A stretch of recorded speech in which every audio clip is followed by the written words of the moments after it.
What's up, barbecue lovers and enthusiasts? My name is George, your host of the Barbecue, Booze, and Life podcast, the podcast that takes you on a global barbecue tour. I started this podcast because I have a passion for barbecue and I have a passion for living life, and I wanted to showcase the different styles and general art of barbecue from across the globe. If this is your first time listening, I appreciate you tuning in, and if you're a returning listener, you're far superior to the new ones. I just want you to know that. In this episode, we head over to Memphis, Tennessee. We're going to talk about the history of barbecue there. We're going to talk about some fun facts about Memphis in particular, and then just about how they do barbecue there. They're very famous. They're world-renowned barbecue out of Memphis. And just so we're clear, I know we're headed to Tennessee, but my wife is the only 10 I see. Oh! How about that zinger? All right, now let's head on over to our Facts Not Your Feelings segment. So there were plenty of significant facts about Tennessee and Memphis in general, and I had chosen 5. And this is just strictly for Memphis. I mean, it applies to the state as a whole as well, but we're just going to focus on Memphis today. So one of the most notorious facts about Memphis is it's had a very pivotal role in the American Civil Rights Movement. You can find the National Civil Rights Museum there. It's located at the Lorraine Motel, and the museum offers a very comprehensive look at the struggle for civil rights in the United States. Memphis is also the birthplace of rock and roll. Now, not too far from Memphis, you have Nashville, which is also another legendary spot for music, specifically country. But Memphis itself is often hailed as the birthplace of rock and roll. And a lot of legendary musicians have come from there. You have Elvis Presley, Johnny Cash, and of course, B.B. King. And they all got their start in the city's vibrant music scene there.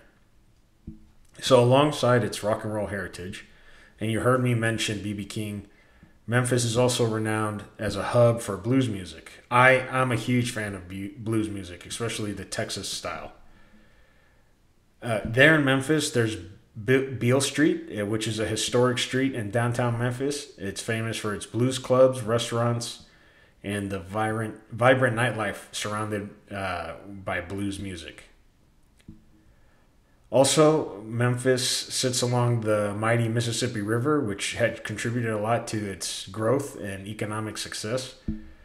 The Mississippi is actually the second longest river in the United States, and it's played a significant role in shaping the city's history, its economy, culture, and identity. That's one of the things we've enjoyed here in the States is our river system, which helped us grow at a rapid pace. Also, less important, but also important, is Memphis is the home of FedEx. You've probably seen Tom Hanks' movie Castaway. He starts his trip out of Memphis. It's one of the world's largest logistics companies.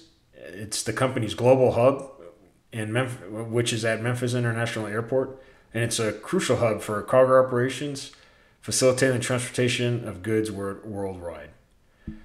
This is just a very small glimpse into the cultural, historical, and culinary richness of Memphis and the state as a whole. All right, well, you know what that means? It looks like my barkeep Enrique has arrived with one of Memphis's more popular cocktails. And what do you have for us today? It's the whiskey sour, isn't it, Enrique? Si. Oh, okay. And what can you tell us about the drink, Enrique? Si. Gosh damn, Enrique, take those English courses I've been paying for, man. All right, so I'm going to take it over from here. I appreciate you, Enrique. So one of the more popular cocktails in the Tennessee area, particularly from Nashville, is the whiskey sour. And the whiskey sour is a classic cocktail which perfectly embodies the state's rich whiskey heritage. So here's a simple recipe for the whiskey sour, and you can find it in the description. It's 2 ounces of Tennessee whiskey, 3/4 ounces of fresh lemon juice, ½ ounce of simple syrup, ice, and lemon wheel or cherry for garnish. It's a timeless classic that's perfect for sipping on a warm day.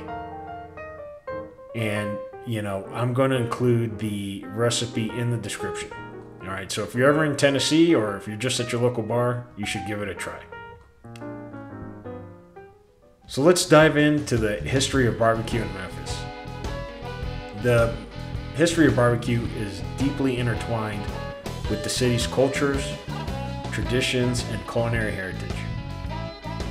It really dates back to the early part of the 19th century. Barbecue in Memphis has certainly evolved into a celebrated culinary tradition that has garnered worldwide recognition. Early influences. The roots of Memphis-style barbecue can be traced back to the diverse culinary influences of the region. And what we're seeing here again is contributions from Native American cultures, African cultures, and European cultures. And this is starting to be a commonality in that region. The abundant availability of hickory wood in the area also played a significant role in shaping the barbecue culture of Tennessee. So between the 19th and 20th century, we really start to see the rise of the barbecue pit, or pit barbecue in Memphis. Okay, it's becoming increasingly popular. The pitmasters slow cook the meats, typically pork ribs and shoulders, over open pits or in large brick pits. And if you heard me in previous episodes, I talk about Netflix's Barbecue Showdown, and they create open pit with actually bricks. They were cinder blocks, but this is how they were cooking the brisket and the whole hog in the last episode of the first season. Okay. African American influence played a crucial role in the development of Memphis-style barbecue, which passed down traditional cooking methods and flavor profiles from generation to generation. Their techniques and recipes became an integral part of the city's barbecue culture. In the mid-20th centuries, barbecue joints began to proliferate throughout Memphis, serving up mouth-watering ribs, pulled pork sandwiches, and other barbecue delicacies. And really, we just saw a range of restaurant styles. Everything from like roadside stands to family-owned restaurants. And much like everywhere else, and this is why I love barbecue, they became gathering places. So there's a huge a huge emphasis on pork, particularly pork ribs and pulled pork in Memphis, which we'll get into more later. The meat is typically slow cooked over hickory wood, resulting in tender, flavorful barbecue with a distinctive smoky aroma. And we'll get into their cooking style and seasoning in our next segment of the podcast. One thing to note, and I have not been, but I will like to go one time, is it's also home to the World Championship Barbecue Cooking Contest, which has been going on since 1978. You also know that Kansas City has a similar competition, but this one is held annually during the Memphis in May International Festival. It's a really prestigious event which brings together barbecue teams from all over the world to compete in various categories. So let's talk about Memphis barbecue sauce. The Memphis barbecue sauce style is characterized by its unique blend of flavors, which typically involves a balance of tanginess, sweetness, and a hint of spice. The Memphis style sauce tends to be thin and slightly runny. So the theory here is it allows it to soak into the meat and enhance its flavor without overpowering it. So let's talk about the key components of the Memphis barbecue sauce. Here we go again. It's vinegar-based, another vinegar-based barbecue sauce. The vinegar is what provides the tangy flavor profile to it. And the acidity from the vinegar helps to cut through the richness of the meat and add a bright, refreshing contrast to it. There's also a tomato component, whether it's in the form of tomato paste, ketchup, or tomato puree. So the tomato component actually adds the depth of flavor and a subtle sweetness to the sauce. Memphis barbecue sauce is known for its sweetness, which comes from the addition of sweeteners such as brown sugar, molasses, or honey. I personally prefer brown sugar or honey, not molasses. And the sweetness helps to balance out the acidity of the vinegar, and it adds a rich caramelized flavor to the sauce. So for seasonings in the sauce, Memphis sauce often includes a blend of spices and seasonings which enhance its flavor profile. Common spices, which they're also used in the rub, include garlic powder, onion powder, paprika, cayenne pepper, and black pepper. In American barbecue, we're starting to see that these spices are a commonality, not only in the sauces and in the rub. And one thing that I often like to point out is that it's all about personal preference, and the style, of course, depends on what establishment you're visiting or, what you do at home. Now, what I personally like about this sauce is that because of its thin consistency, it might actually be good for mopping. So if you like to mop your barbecue meats, using this type of sauce might actually be good for that. Moving on to the rub. The rub, like in any other place, is the key component. I shouldn't say that because some places depend heavily on sauce. But in Memphis, the rub is the key component to its renowned barbecue tradition. It's a flavorful blend of spices, all right, and it's known typically for its simplicity, and it's just made up of a common spices that you find at the grocery store. So it's paprika based. So for them, paprika is a key ingredient in the dry rub. It provides the color and the flavor to the rub. It's kind of like a earthy flavor, which imparts a reddish hue to the meat as it cooks. Memphis dry rubs are all about achieving a balanced flavor profile. They typically include a combination of savory, sweet, and spicy elements, with each ingredient playing a key role in achieving the overall taste of the meat. So, we talked about paprika, but we see a lot of the same spices. We see garlic powder, onion powder, black pepper, cayenne pepper, and salt. Right? Which these rubs are totally customizable. So there are traditional recipes for Memphis dry rubs. I'll post one in the description, but they're often customizable to suit personal preferences. Some prefer more spicy. Some prefer sweeter. So you might throw in some brown sugar or some honey to help balance it out. But one of the hallmarks of Memphis style barbecue is a generous application of the rub to the meat.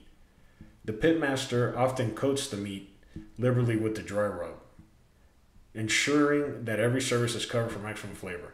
This is especially true for the larger cuts. Do not be shy with the rub on pork butts, pork shoulders, even the ribs, briskets, etc. You do not be shy.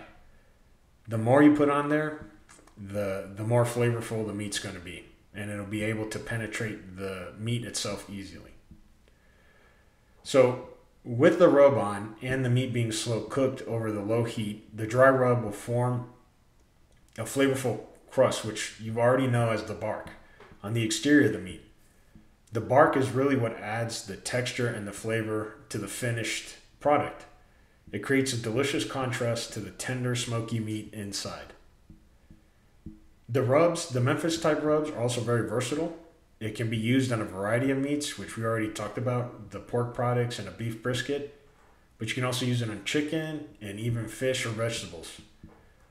It's suitable for grilling, smoking, and roasting, which really makes it a versatile seasoning option for barbecue enthusiasts all over the world. The history of barbecue in Memphis is a story of tradition, innovation, and culinary excellence rooted in the city's rich cultural heritage and passion for great food. From its humble beginnings to its status as a global barbecue destination, Memphis-style barbecue remains a beloved culinary tradition that continues to captivate barbecue lovers around the world. Today, Memphis-style barbecue continues to thrive with barbecue joints, festivals, and competitions celebrating the city's rich barbecue heritage. It's become a cultural institution. I really hoped you enjoyed today's episode. Next week, we head to Hawaii, and I'm pretty excited about this episode. Hawaii is really a melting pot for barbecue, not only from its Polynesian roots, but its Korean, Japanese, and Filipino influences. I want to thank you for joining me on this barbecue tour. If you enjoyed the conversation and want more content, don't forget to subscribe, rate, and review the podcast. You can find it on Spotify, YouTube, and Apple. Your support truly means the world to me. So until next time, take care and grill on.